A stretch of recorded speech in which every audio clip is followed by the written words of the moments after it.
પૂરક વાંચન પાઠ 4 સાચી વિદ્યા.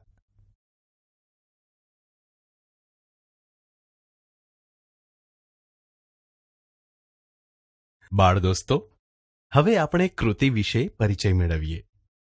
બાળ દોસ્તો, આપણા વેદ ઉપનિષદ જેવા સંસ્કૃત સાહિત્યમાં સાચી વિદ્યા કોને કહેવાય, સાચું જ્ઞાન કયું વગેરે જેવી પાયાની વાતો સમજાવતી અનેક સુંદર કથાઓ છે. આવી જ એક પૌરાણિક કથા છે સાચી વિદ્યા.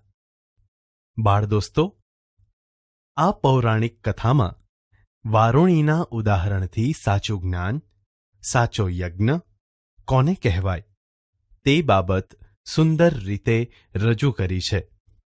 સાચી વિદ્યા કે સાચું જ્ઞાન જીવનના રોજબરોજના અનુભવોમાંથી મળતું હોય છે, જે રેન્ટના ઉદાહરણથી ગુરુજી વારુણીને સચોટ રીતે સમજાવે છે. પોતાનું કામ મન દઈને કરતા લોકોને માટે બુદ્ધિનો વિકાસ થવો અને સાથે સાથે આનંદનો અનુભવ થવો એ પણ ઘણું જરૂરી છે.